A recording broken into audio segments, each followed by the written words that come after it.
Sylvester the cat was lazily watching a cooking show on TV. The host was making a giant, cheesy pepperoni pizza. The cheese stretched for miles. Sylvester's stomach rumbled. He had never wanted anything more in his life. He decided, right then and there, that he would become a master pizza chef. His owner, Dr. Emily, was working in her garden. Sylvester saw his chance.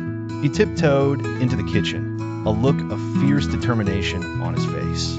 He found a cookbook, flipped to the pizza page, and put on a tiny chef's hat he made from a paper napkin. Operation Perfect Pizza was a go. The first step was to make the dough. Sylvester found a bag of flour. He tried to lift it, but it was heavy. He tugged and pulled, and the bag tipped over. Poof! A huge cloud of white flour exploded into the air, covering Sylvester, the counter, and the entire floor. He looked like a ghost cat. Next, he needed water and oil. He carried a cup of water, but he slipped on the floury floor. The water went flying, creating a sticky, pasty puddle. Now, Sylvester wasn't just a ghost cat. He was a ghost cat sliding around the kitchen like it was an ice rink. Whoosh! The sauce was next. He found a can of tomato sauce, but couldn't find the can opener. In frustration, he batted the can around the kitchen until it hit a sharp corner of the table and burst open. Red sauce splattered everywhere, on the walls, the curtains, and all over Sylvester. Now he was a red and white ghost cat. It was time for the cheese. Sylvester found a big block of mozzarella and a grater. He didn't know how to use the grater safely. He pushed the cheese too hard, and his paw slipped.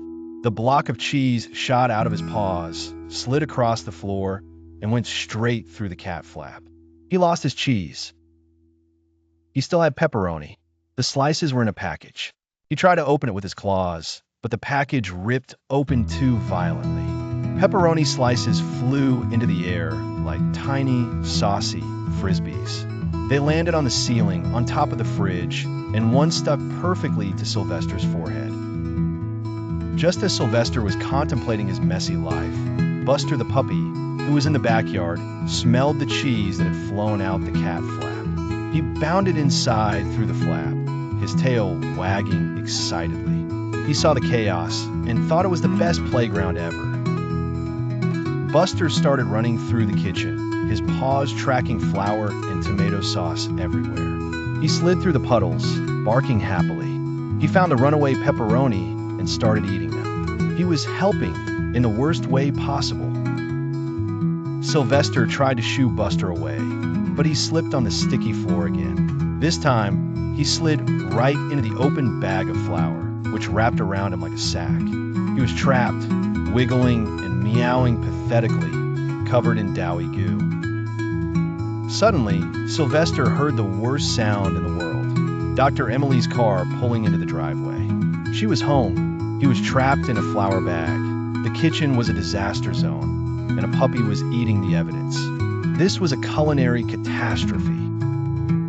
Dr. Emily opened the kitchen door and froze. Her spotless kitchen looked like a food bomb had gone off. There was white flour, red sauce, and a happy, messy puppy. And in the middle of it all was a wiggling, meowing bag of flour with a pepperoni stuck to it. Instead of getting angry, Dr. Emily started to laugh.